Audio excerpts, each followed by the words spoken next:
Well, welcome back, everyone. We're over halfway through. Tracy and I hope that you did well in our little questionnaire, your self-assessment. And if not, you know where to go back and look for the information. Today, we're going to be sharing some pretty complex information with you, but don't worry. We'll give you the PDF afterwards with all of the information, as well as some resource links this time to make it easier.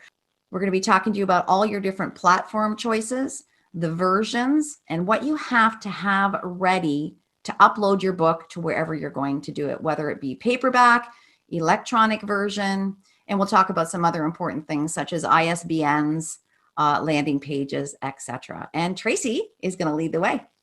Hi, everybody. So now that you've got your fully edited manuscript, what happens next? This session is a really big session, and it's very important, especially if you're an independent author, as you need to decide how you're going to get your book available for sale to the general public and which platforms will give you the reach that you want. So there are a couple of things you need to decide first of all. Do you want to sell only as an ebook? Do you want to have print-on-demand paperbook and hardback books? Do you want the option to bulk print for your own use? There's so many questions that you need to ask. Do you want your book to be available for retail stores? So answering these questions and finding the right platforms will make difference how you typeset and design your book, both interior and cover.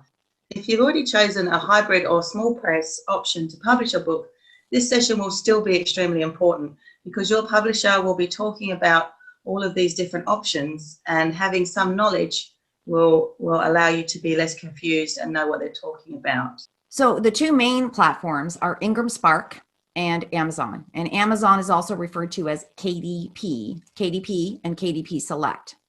So there are different paths that you can choose, and Tracy and I agree on this one. If you want to do a paperback as well as an ebook, the best choice for a new author, in our opinion, is to do both. To choose Ingram Spark for your print book, for your paperback, because that allows you worldwide distribution. And your print book is pretty much your print book. You won't be making a lot of changes in it, hopefully. Ingram Spark does charge every time that you make a change, and it does take a little bit of time for that to happen. So paperback, Ingram Spark, but your electronic book, we highly recommend that you go through KDP. And there are a lot of reasons for that. You then maintain control over your Amazon seller page. You can do promotions, you can do sales, you can put it up for free, you can do Amazon ads. So Ingram Spark and Amazon or /KDP are the two main ones, but in a moment, Tracy's going to share a little bit more with you.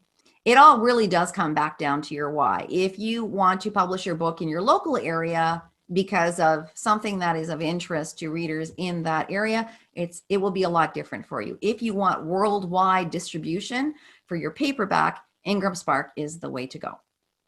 And Tracy, there are other options for aspiring authors to consider. There certainly are. You can have accounts with platforms like iBooks, Kobo, Barnes & Noble if you want to. You can go and do these things independently.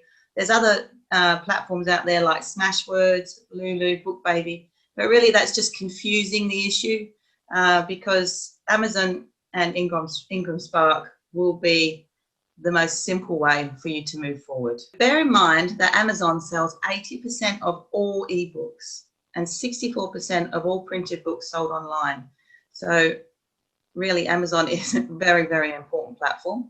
So if your choice is just to have a print-on-demand paperback and an ebook, Amazon will actually allow you to do that and upload for free. So it comes down to choices.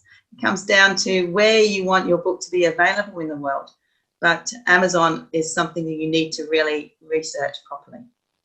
So once you've decided on your platform, whether it be Amazon or Ingram Spark or a combination of the two, you need to follow their guidelines to upload your interior and your cover. And we're going to discuss that in quite a lot of detail shortly. Lynn, do you want to add anything to that? Just to be very cautious about the requirements and the guidelines. Absolutely. Very, very important.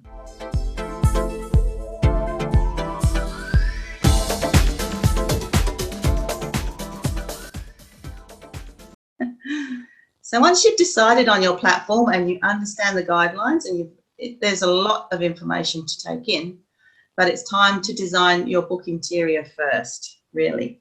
So you probably have your manuscript in Word document at this stage. Now, usually a printed book needs to be uploaded to Amazon or Ingram in PDF format, but you can't just save your Word document as a PDF. There's lots of information that needs to go into the front of the book, the title pages, the contents, the dedication, the copyright info. You need to have all of that as well. You also need to think about the number of pages that you have. You have to think about the margins. You don't want your text to be right up against the spine. It needs to be designed professionally, or if you want to do it yourself, you really need to understand the guidelines that are given to you through Ingram and Amazon. So also you need to understand that as a printed book, you will need an ISBN number, which is an International Standard Book Number. Would you like to talk about that, Lynn? Yeah, so it's different in each country. In the United States, for example, I believe there's about a $125 charge. In Canada, it's free. It's an application process. In Canada, it's to ISBN Canada.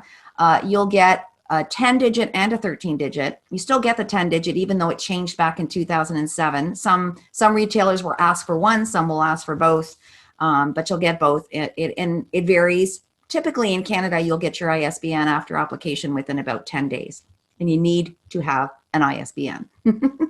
Yes, in Australia, there's an independent body where you actually buy a minimum of 10 ISBNs. So, but it's fairly cheap, and it's something that you absolutely have to have. Okay, so moving on, when you're creating an ebook, that needs to be saved in EPUB format. However, if it's on Amazon and it's for Kindle, then in fact, you are creating an ebook which is in Mobi format. So Amazon has a different format to other ebook platforms such as iBooks, Kobo, and Barnes & Noble. So I guess you're thinking right now, that sounds very confusing, and it is. However, if you do your research and you look at things logically, you'll understand what you need to do. So we're certainly not simply going to say this is what you need to do. There are programs that will help you to do that. Some of them are free, some of them pay a cost. Creating an EPUB file or a Mobi file is doable, but if you have the right program, it's a lot easier. That is. Yeah, so we've mentioned Readsy before. That platform has easy ways to create and typeset your book, ready to upload to various platforms. Calibri is another platform that can help you get the right format to upload. And I think Lynn's had some experience with that platform. Is that right? Yes. Now, I hired someone to do my ebook platforms, but when I changed my website, we're going to talk about landing pages in a moment. When someone's finished your book, if they've enjoyed what they've read, you want to bring them to your site, your main site, to learn all about you and what you do. And as you publish more books, if that's what your intention is, they're going to keep coming back to you. So I needed to go into my previous books and change that landing page at the end to my new website. It was very easy to do in the Calibri program. And because I have it on Amazon, I did an amendment, uploaded it to my Amazon page, and now my new landing page is where it's supposed to be when my first 2 books are sold. And we do know that this can sometimes be quite overwhelming. And as Lynn mentioned, there are people that will do it for you. Again, it's entirely up to you. It's your choice. If you would like to do it yourself and go through that learning journey and that process, fantastic. If your budget allows for it, you can employ people to do it for you, of course. Now, the other component you need to be thinking about in your book as you're getting it ready is your author bio. And that is your way to communicate with your readers. If it is going to be a factual, a blah, a blah, a blah, a blah, you're not going to be gaining their interest, right? So your author bio should be no more than 300 words, and it should be about you, about your interests, about your personality, of course, about the book, but what you do in general as well, because you're a person, you're not just an author. So the author bio goes into the book with a photograph, and it should be a professionally taken photograph. And we can get that done in many different ways these days. We're going to talk later in the course when we get into promotion and marketing about your Amazon author page, which is certainly another place that your bio goes into. So whatever bio you write, we highly recommend that you put it past several people for feedback, and you should use that consistently across your platforms. So if you're doing a podcast interview, that's the bio you use. If you are writing an article, that's the bio. That's what you have on your webpage or whatever your main site is that you're bringing people to. So think about your author bio, which we don't often do.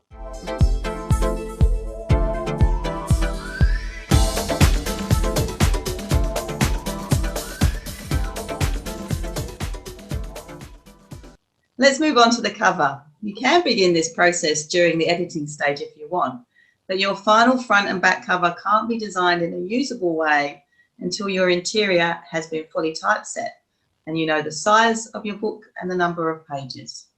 So no matter what, you're going to need a great cover design. A cover can make or break your book, so always get a professional person to do it for you. Again, you can use Reedsy, Fiverr, or a graphic designer to create your amazing front page. You'll need a front cover in a JPEG format for ebooks, and you'll need a full front and back cover in PDF for your printed book. Now, you must be very precise with your spine and cover size. Thankfully, Amazon and Ingram have a downloadable template that can help you with your guidelines for your design, and we'll be giving you the links to that as well in our resource document that we'll be providing with this session. And a little tidbit, something that many authors find useful: walk around your local bookstore, your Indigos, your Chapters, your Barnes and Nobles. Take a look at some covers. Go to the section of the area. If you're writing women's fiction, head over there. If you're writing a book about parenting, head over there. Take a look at the covers that exist. I will tell you, for my last book, I walked around the entire store, spent 2 hours, and I took pictures of covers that were, okay, I like this component, I like that component. I didn't like one cover at all that I would say I wanted, but it took me to a place where I got a concept, which really helped the graphic designer. So if you have a clear idea and we share it verbally or in writing with a graphic designer, that's one thing. But to say, here's some images that I saw that I think we can kind of pull something for, that would be very helpful to them and to you, because the book cover will become what you want it to be. And let's face it, if the book cover does not draw attention, you're going to lose a lot of readers. Your cover has to catch their attention. It really, really does. It has to be very professional and look fantastic. So also, if you've got the opportunity to get a couple of reviews, just some short, sharp, fantastic reviews from people, you can actually put them on the back of your cover too. And it can be very helpful in encouraging people to buy. Agreed.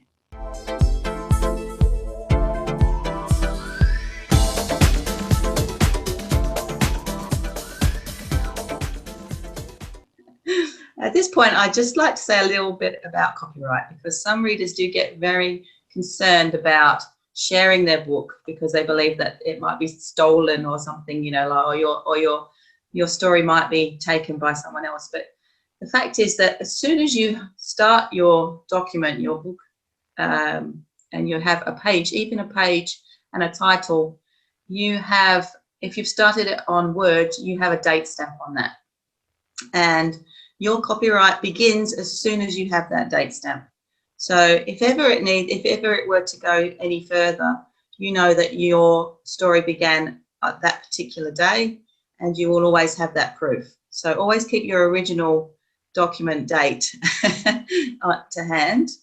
But one of the things to remember is that there are only 7 different stories in the world, just as there are only 7 musical notes, but there are endless numbers of variations. So if a story is out there that seems a little bit similar to yours, and there's absolutely the possibility that it is a little bit similar, but it's still your story in your words and will be very different to everybody else's. So yeah, so never worry who's reading your book. You need as many people to read it as possible, and get wonderful reviews from it as much as you can. And also be aware that titles of books cannot be copyrighted. So it doesn't matter if your book has the same title as another one, you are absolutely able to use whichever title you choose. Well, with that, that was a great deal of information. But remember, we are about to give you the PDF, which all of the key points will be on, as well as a document with the resource links and a short description of each of the platforms that we've told you about. And we hope by next session, you've decided which way you're going to go. And with that, Tracy in beautiful, balmy Australia and myself in very chilly Southern Ontario bid you adieu. And we'll see you again next time. See you next time.